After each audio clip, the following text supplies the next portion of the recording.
Hello, welcome to Paxton Road TV. This is the Paxton Road TV reaction show for the game Spurs versus Watford, and the score: Spurs 1, Watford 0 at the Tottenham Hotspur Stadium. I was going to go somewhere else there, but I'm Sam Spurs for life. I am joined in the house live from the game just finished. We have Sid Spurs, and also joined by Marlon Bashman, Paxton Road TV. Good afternoon, gentlemen. How are we?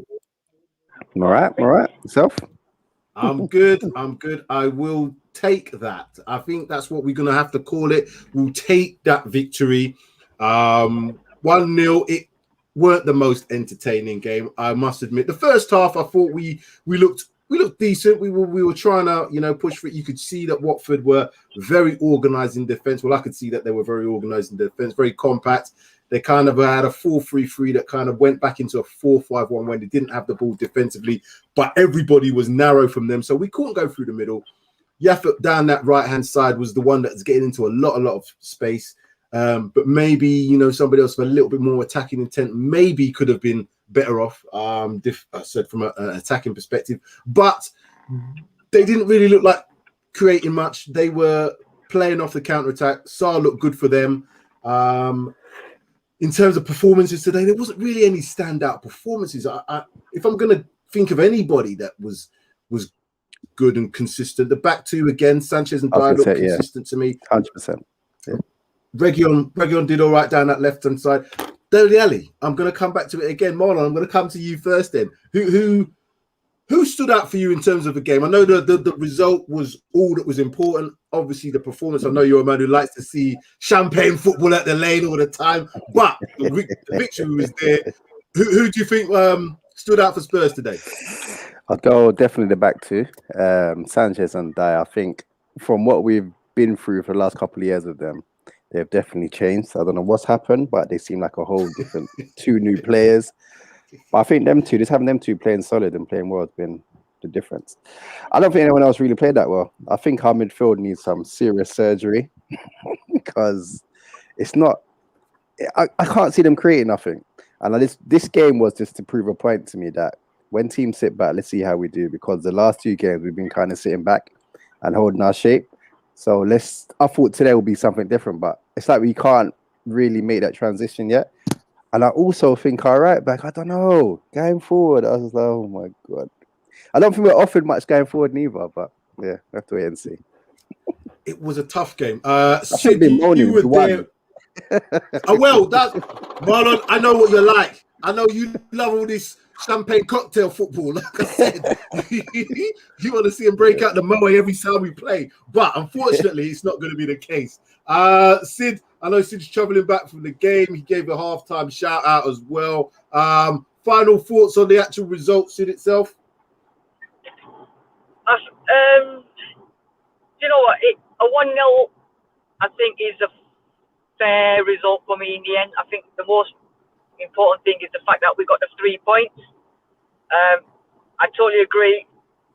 Going forward, we lacked that creativity. Today, in my opinion, what we really needed was an Eriksen type of player that could actually, cut their defense apart.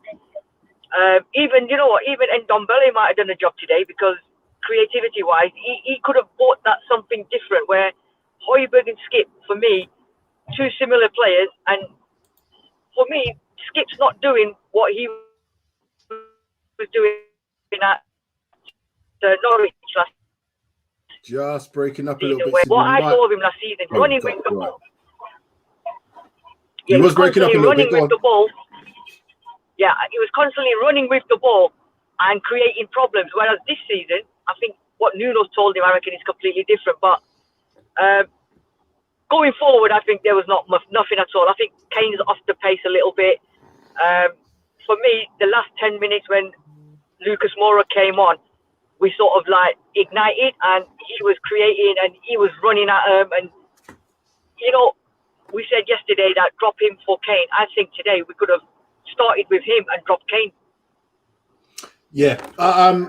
The thing was, Mike, welcome, Mike. Mike's joined us as well. I'm not surprised by Kane starting today. I would have preferred Lucas to start and see what it was like from just seeing how the team gelled and how they were playing the last couple of games, we got the results. I would have loved to have seen Moura start, because he's always going to be the unlucky one in this. He's always played second fiddle, as we know, going back to the Champions League final. And Moura has always been the one that looks like he's always going to be breaking lines when he's receiving the ball. Sometimes he loses the ball a bit too easily at times, and then we get caught on the transition. But he is the one that's always looking to break in behind. Kane, you could see he hasn't got that pace to get in like what Son has to get in behind. So when we won the ball back and we were looking to play that ball directly, there was a couple of times where Højbjerg played that ball into the space and Harry Kane weren't going to catch it. But Harry Kane obviously is going to be a major threat in both boxes. You know, he's defensively, he's going to help out a lot in our own box, but also do exactly the same in their box. Had a couple of chances. Do you think the team needs something more in midfield, Mike? We were just discussing that before you came on. Just in terms of creativity. Ndombele. I think Ndombele, that type of player, probably you could argue probably would have perhaps unpicked or made something happen within that Watford block. It was a low block today, wasn't it? The problem is you're going to get teams like Watford who will just literally sit on that 18-yard box and just defend in numbers, and that's pretty much what we saw today, wasn't it? I mean, we had I don't even know what the possession stats were, but I imagine they were pretty high in terms of favouring us. And Watford just made it difficult. I mean, they obviously set out with that intention of, if we park the bus, if we pick up a point, which you can't blame them, they're just newly promoted. So sit on the 18-yard box and defend for your lives and see what we can get away with it. If we can hit them on the counter-attack, which they did try a few times, that counter-attack football. If they can, I think they thought if they can hit us on the counter, then that would be their way to being successful. But you're going to get teams like this that are just going to be sat to just set up to defend and try and hit us on the counter. I definitely do agree. I think Watford showed a little bit more in the second half in terms of a little bit, yeah. They did have a little bit more opportunities in the second half, but that was always to be expected. You know, we're trying to force the issue. They are very compact. As I said, their shape was a 4-5-1. I would have liked to have seen us try to either, when you've got that compact centrally, it's going to always be very difficult to play through. So what you've got to try and do is create that space by pulling them wide or going over the top of them sometimes. Now, it's difficult to go over the top, but what I saw first half, there was some really good runs from Son. We weren't playing the ball. Even if we're not going to get the possession from it, still make that defense turn around and face their own goal. Sometimes you just got to play that ball, even if it's not going to come to anything, just to get the defense thinking. I don't think we did enough of that first half. On the wide areas as well, I think Reguilon was okay. I think Tanganga was getting a lot more opportunities in the first half, but again, maybe his final ball wasn't quite right. So there's things that can be worked on. What was you going to say, Mike? I don't think anyone played badly. I just think it was one of those. I think it was more a case of more of a frustrating afternoon, in terms of how Watford set up. I think they set up to frustrate us, and in some ways they probably succeeded in that respect. But I don't think anyone played badly or anything like that. I honestly just think, from what I saw and the way I saw watching the game, I just think Watford was set up to just try and frustrate us. That's I can't put it any more than that. It's true. I'm just going to go and just read out the stats for the game. So 58% possession to 42, shots 15 to 9. These are all Tottenham first. Shots on target 8 to their 2, corners 10, 3 to those, and 8 fouls to 14 to them. Marlo, what did you think of Musa Sissoko playing for the opposition? Did it seem strange? And what did you think of his performance? He was all right. It was all right. It was just Sissoko. To be honest, when I saw him in the lineup today, I thought he would have been a lot more better than he was, and I thought it would prove a lot more to like Spurs fans. But it was all right. Nothing special. I just think the game was just it could have been a ball draw. Not excited. I know. I can. No, I weren't, man. I'm struggling to find. I can feel it. I'm taking the 3 points. There's not. Well, there's no negatives. This is. There's no negatives. What you could, No. I might think you touched on it earlier. When a team plays like how they did, you could see they were playing off the counter attack. They've got players in them forward areas. Sarr particularly, who looks like a decent player who's going to be able to do that counter attacking start of game. The thing for me that really is different from last season, we didn't look like we were going to concede silly goals. You know what I'm saying? They threw crosses in, we defended it. They were trying to play through us at times, we defended it. The central two, Dyer and Sanchez, who we all can agree, last season we would have been, oh my God, Sanchez and Dyer starting. They've started 3 games in the league and have not conceded a goal. So we've got to take that into consideration. They haven't conceded a goal against Man City, against Wolves, and against Watford. So I'm going to look at that as a positive from that perspective. Yes, we can do more going forward because we've got a lot of attacking intent. Sid, what was it from the ground itself? Did it look like Spurs had a particular game plan? And because I noticed that there was a slight change in the formation towards the middle half of towards the end of the second half, where Dele Alli came to the right-hand side. It looked like Son was playing on the left. They almost went to a 4-4-2 or a 4-4-1 where Moore was playing just in behind Kane. Did you see anything tactically that made you think that Nuno's got different ways of playing? I think towards the end, I think he sensed it that they weren't going to score. And I think it was just a matter of trying to keep that 1-0. And if we can get them on the counter, because I think when Nuno came on, when Lucas came on, he could see that on the right we was causing them trouble. Ali, I don't know. You know what? For me today, as much as I praised Dele Alli and that, every time he got the ball, he just like seemed to hold on to it a little bit too much and just slow the game down a little bit, where he could have made it a lot faster. But again, Bergwijn, where he was playing every now and then, Bergwijn wasn't making the run. So I think he tactically changed it so that we just get that 1-0 win, because I think he knew that they weren't going to score. So and for me, I probably would have bought on Lo Celso, on instead of probably Skip or Højbjerg. But I think it was just preserve what we've got, and it's gonna come. I mean, even when the substitutions, I personally, instead of Son, you see, I don't want it to happen what happened last season, where Son seemed to be the one that always got taken off for whatever reason, no matter how bad Kane played. I personally would have taken off Kane and kept Son on and bought Moura on. 100% agree with that. I think I was going to come to you in a minute, but what I saw today was Kane. He just looked like he lacked that pace to get in behind when we had the opportunities to play in behind, particularly the late part of the second half when they were coming forward, leaving them gaps in. Now, when we had the transition where it was Moura, Son, and Bergwijn,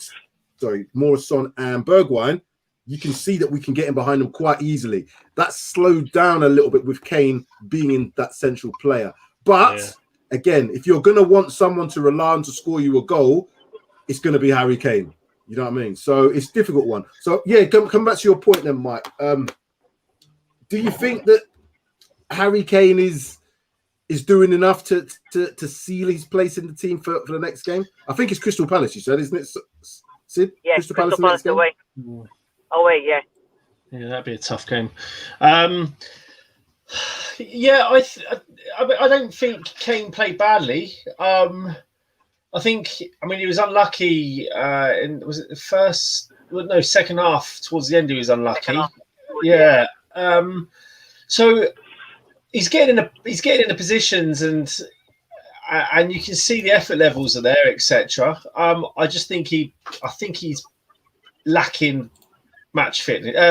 Match fitness, match sharpness. I think there's that lack of sharpness about him. Whereas I think, and I said this in the preview, I still maintain that I would have preferred to have seen Bergwijn's Son and Moura start, just because they would have pressed that the intents on their press would have been much higher. The three of them up front, I just think they would have caused more problems to start off with, and then I think Kane being introduced in the second half would have been the right.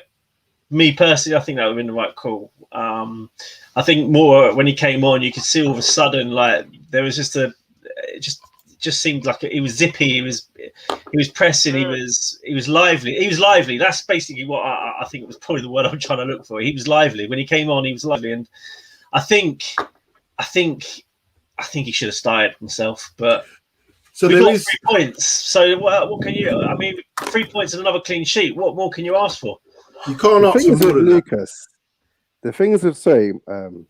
The thing is with Lucas is when he starts games, he doesn't always give as much as he can. I admit the first game was good, but last 2 games I watched him. I was like, oh, come on, Lucas, your opportunity, take it with your hands, and he hasn't. So it didn't surprise me that he didn't start today. But when he comes on as a sub, he's an impact sub to me, because when he starts, he doesn't really offer much to me. And anyway. I was going to come to that point. So it would probably be more beneficial depending on if you're winning the game and you've got a team that needs to come out and break out and start attacking. He's probably the best person to bring on to be looking in the transition for the counter attack rather than someone like Kane. So I can understand going forward, maybe that's what they're going to use Lucas, more of an impact player. I just felt for the game today, just to see and the confidence it would give to the players to say, hold on a minute, just because Harry Kane is now with us and he's playing, doesn't mean to say he's just going to get thrown. I know he's our world-class player. I get all that. But I felt the game, because it's Watford, because we're at home,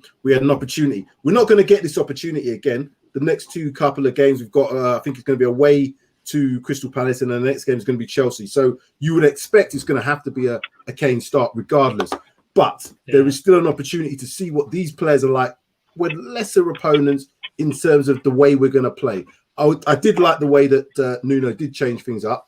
But Marlon, in terms of who you'd have liked to have started, change that. Who would you have liked to have seen brought on to maybe bolster that attacking intent that you want to see, that champagne football? With the subs you're talking, not our squad. Yes, the subs. I would have brought on Lo Celso for Ali. I think Ali slows us down too much, man. And I expect more, and he's just not doing it for me. Yeah, he was all right the other 2 games, but he just doesn't do it for me. And maybe I would have said Bergwijn, but Bergwijn, he seems to be improving game by game. I think he's a confidence player. I think he needs us lot. He needs us lot to talk to him, say, listen, man, just come out of your shell, mate. He does. He just needs someone to say, listen, just come out of your shell. You've got skill. You can play football. Just be confident. But I would just change maybe Ali with Lo Celso. No, man, Ali gives you that. No. Hey, you're talking to Sid's boy here now. You're talking to Sid's boy. Yeah. You can't talk like that about Ali. I don't think the 4-3-3 suits him. To me, he's just, I don't know. Something's missing with Ali. I expect more from him, but I don't know. I think we're looking again. The opposition didn't help anybody's cause from an attacking perspective today, and what I mean by that is there was not that much space to kind of create through the middle. So that's why I think you just have to create a little bit more overloads in the wide areas. Once you get an attacking fullback, like let's say we had Aurier at his peak going forward, I think we'd have had a lot more joy going down that right-hand side. Defensively, would have been exposed a little bit more, but would have had definitely more opportunities to create down that right-hand side, because that's what we were doing in that first half. I think right back might be. Do you think? That's the question I was just going to ask Mike. Do you think that right side from a Tanganga, he looks obviously solid as a defender. Do you think we need a little bit more attacking intent from him going forward on that right side? Do you know what? I look Tanganga. I do like him. I really like him. I think. I think you're going to be hard pushed to budge him out of the team, even if we get a new player come in. However, today, do you know who I when I looked at it, what was it? The first, I think it was at half time. I was like, this is a game that would suit Serge Aurier. I said that. I thought that myself. Exactly. Because he spent more time in their half. He spent more time in their half than he did in his own half, and that's just purely on the basis of of how we were playing as a team and the possession type of football we were all thinking we would see. Although saying that, I did see on your on the stats there, I thought the possession stats would have been a bit more higher in our favour. But I think we'd have got better quality crosses into the box with Serge today, which is strange to say it, but I think Serge would have. I agree. Serge would have. I'm pretty certain Serge's quality in their box. I think we would have found a little bit more joy. Might have given away a penalty though as well. That's the risk you take with him. The problem is, did Tanganga even go in our own 18-yard box there? I can't remember the last. I don't know if he actually stepped foot in our box. I don't know. I just think,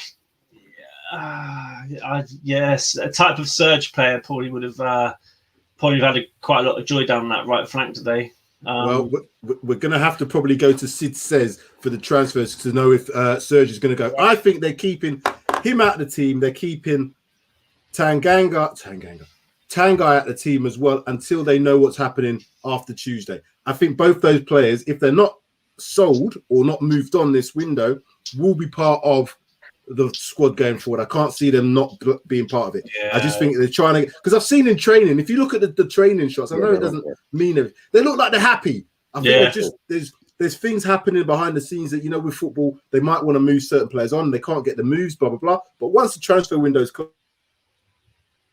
as with Harry Kane, he's committed his future to Spurs for the foreseeable. They're going to get on with it. That's what I'm hoping, and then we'll have more options. Because Tanguy and Dembele has got to be an option for us if we're going to create more midfield. What is the actual story with him, though? He wants to leave. Does anyone know the actual story? No one really knows the actual story. Everyone's just surmising, aren't they?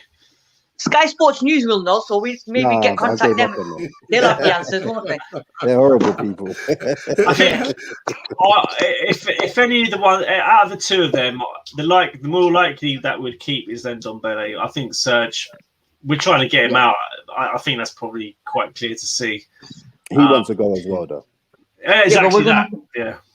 Yeah, but then you make that decision, don't you? Like I said yesterday, do you want to keep him? No. Then sell him. If you can't sell him, then buy his contract out, because what are you going to do with him if we keep him and he doesn't want to be at Spurs, right? What's the point having a right back that you're not going to use him, and then like we said today's game he could have come useful because he's attacking wise, and I think that I agree with both of you. If he would have started, I think we might have done a bit more on the right, but then you don't sell him, you can't sell him.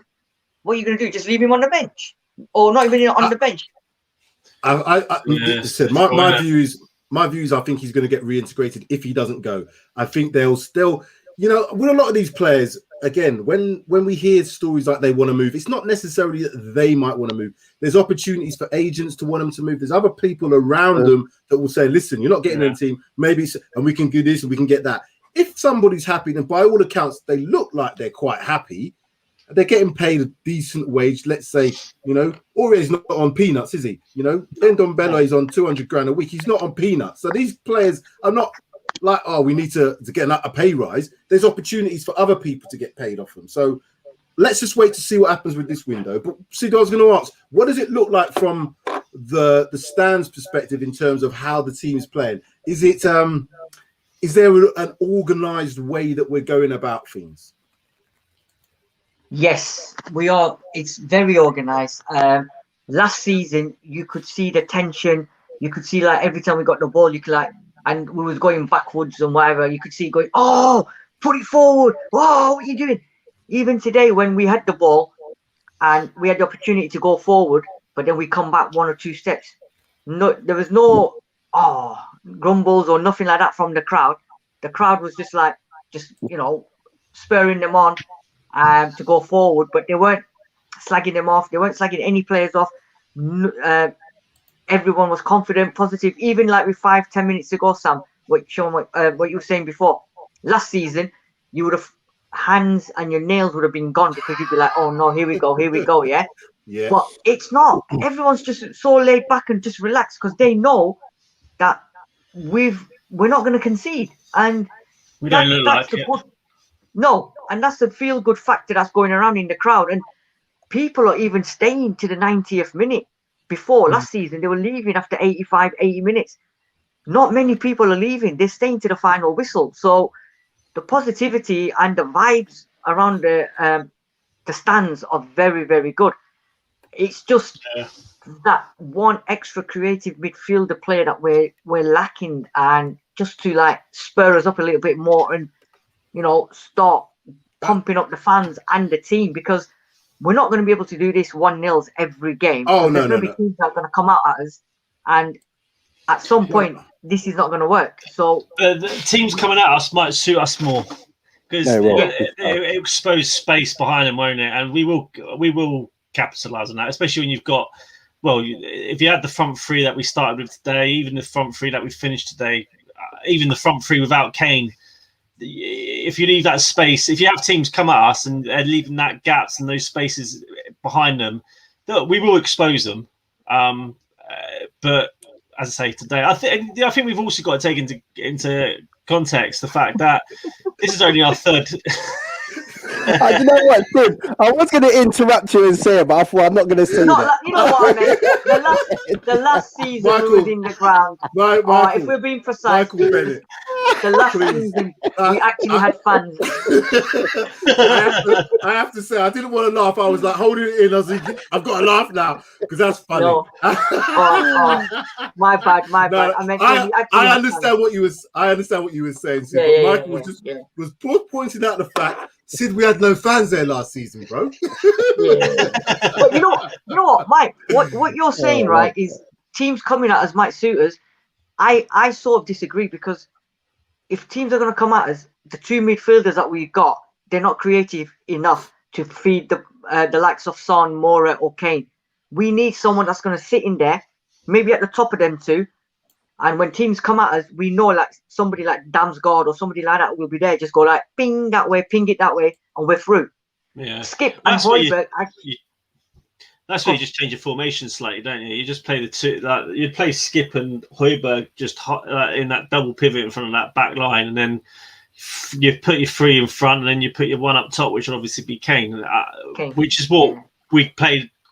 Okay, well, quite often under Mourinho, but I'd still like to see more. But sorry, Mike. I'd still like to see more of maybe a 4-2-3-1, just so we've got someone. That's my favourite formation. Yeah, I really do, because you can have both. One of your holders can always join in, but when you've got a solid base, you can work from that base better, and you still can operate centrally and operate wide. With this 4-3-3, Højbjerg on the right, he doesn't look lost, but it doesn't seem right. It just right. It doesn't seem right. I know what you're saying. It doesn't seem right, does it? It just don't seem right. I want to see him.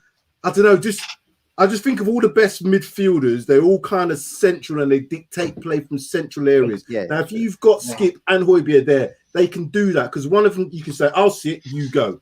You sit, I'll go," and then it kind of works. When they're both on, it just doesn't seem quite balanced to me. Not quite. You're 4-3. Yeah.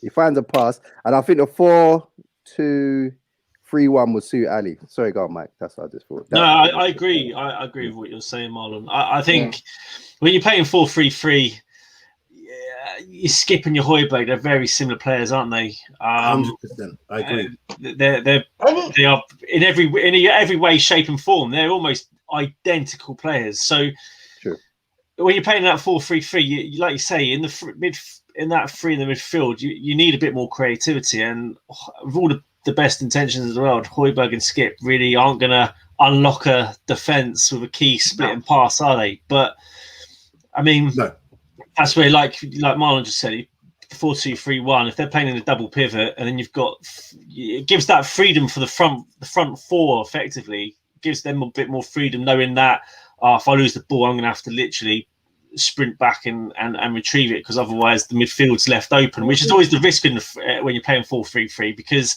if one of you in the midfield lose that possession, and even if it's just one of the other two are further advanced, thinking, they're going to play that you're ball, you're in trouble, and then if you're getting, that's where you get caught on the counter. So that's why I'm not a fan of 4-3-3 myself. I'm always, I suppose, having been a centre back in my time, I always prefer to be solid defensively, and hence the 4-2-3-1 is a solid formation in my eyes. But As long as it suits Deli in there, yeah. Deli's got to be in there. It doesn't matter.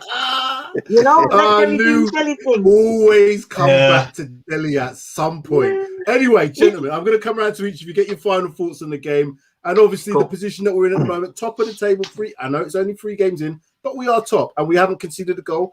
We can do some more. We've got the players, obviously transfer window still to be completed as of Tuesday. But Mike, your final thoughts on the game, what you want to hope to see coming up over the next few days. It's going to be a busy few days, I guess, with transfers potentially, and obviously with players coming back into the fray. So final thoughts. I thought it was another solid performance. Okay, maybe we didn't light up I was going to say White Hart Lane, but Tottenham Hotspur Stadium like we did against Man City. But Watford, they came out and set the tone to try and frustrate Spurs and hit us on the counter. And you're going to have games like this, aren't we? We're not going to be able to win every game 3-4-0, whatever we're all hoping as fans. I think we just got to be. I think we've got the positives are, again, you got Sanchez and Dyer who they're keeping clean sheets for fun. So you've got to take that as a major positive at the moment. And that back line looks pretty solid. So I know Watford didn't have trouble us too many times, but I think the positives for me is we've got another win. We can't always play as well as we want to, but if we win ugly, that's a sign of a potentially a good team. So yeah, I just want Spurs to continue. I mean, each day, each week, I just see it as progression. And I mean, you are seeing progression in the team because you can 100%. See the change already. There's a positive changes around the team. Like none of us here today thought we were going to concede.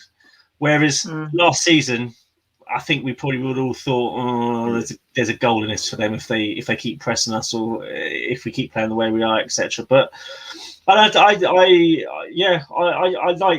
like what I'm seeing. We seem quite dogged in our determination to get the results, and we just got to continue. It's only Nuno's 3rd game in the Premier League with Tottenham, so we can't be expecting miracles overnight. He's still learning about the players as well. I think you're right. I think once we get these things like transfer windows settled and we have, and he knows who he's got, because at the moment he doesn't know who potentially might leave before Tuesday, whose head's not quite in it. So he's obviously seeing things in training, hasn't quite got the full picture yet, but it's whether or not the Spurs fans, as long as we're winning, this is how it was with Jose. We win this way, it's acceptable. It's the moment the results don't start to come, is he then going to change the way we play to be able to create something else? That's what I want to see. Because, again, we've got some tough games in September. We've got both Chelsea and Arsenal coming up. So that's going to be a test. Marlon, final thoughts on the game? Positives, we won. That's it, really.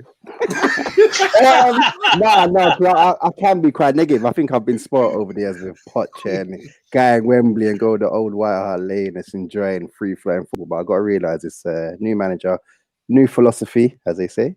And we ain't lost, so can't be too negative. So yeah, I'm gonna have to give you the name Champagne Marlon from now on, because that's all he wants to see.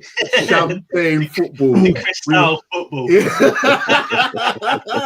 100%. Okay, over to Sid, because obviously being at the game, I think you have a different perspective. And I'm gonna ask you this question before you give me your final thoughts. Do you think the way that we're playing now, provided we get the results, is going to be acceptable to the fans? But if things do slightly change, do you think that it could be a change of heart towards the way we're playing? Because it's very much, I would hate to say it, this is very good Jose ball, if I'm honest with you. When you get these 1-0s, Jose would love this. 1-0, great. Solid, great. But when it doesn't work, the crowds, maybe not. We'll see if he can change. Your final thoughts, but what do you think about that particular aspect of it as well? Personally, I think we're winning. Nuno's not got. I think he's got different formations ready at the helm if he needs to. He can swap the players around. I think if the results at the moment are going well, if they're not going to go well, then I think he's got the players that he's recruited. We've got Hill, Romero's to come as well. He's got Lo Celso's back. They're all back now, so I think he's got enough players there. He can even embed Ndombele if he needs to. So I think if and when we start losing and it's not happening, I think he will have the right formations and he will change it around. Then he will have to change it around. And I think with what we've got, I think he will. And to be honest, there wasn't not much negativity going around in the stadium, but we don't know as and when it happens. If it ever happens, we'll only find out when it starts to happen. And then obviously I'll be there and I'll then relay it all to you. But going back to the positivities, it's 3 points. It wasn't a mind-blowing performance. Like you guys said, we weren't going to concede. It didn't look like we were going to concede. Going forward, we need to get Kane back to full fitness and full speed ahead. Midfield, just tweak it a little bit. Just one piece of advice for all the fans from down the road who are getting neck aches.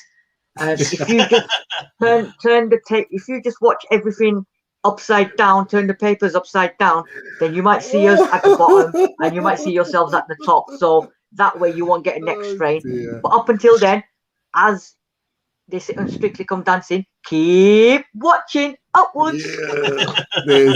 There is 19 places between us and them lot. Has there ever been that situation where there's been 19 places between us? And I don't remember it. And I think it's absolutely hilarious. Even if it's for one game, I don't care. It's brilliant. Absolutely brilliant. That's a great way to end. Let's just have a even Spursy 1-4-1. Jodie's having a bit of a laugh. We have to laugh at them lot. Arsenal is negatively affecting the economy of a country. That is deep. That's deep.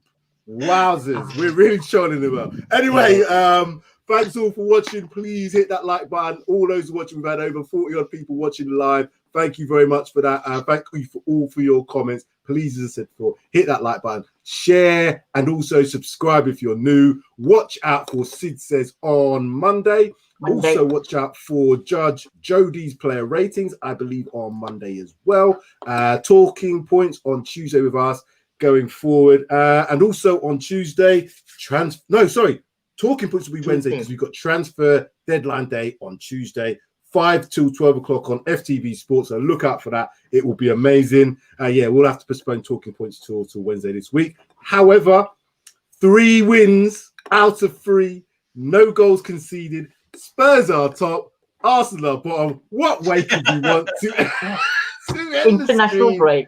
International break to come. Happy days. Mike, Marlon, Sid, thank you very much. It's been a pleasure, and we will see you all again soon. Come on, you Spurs.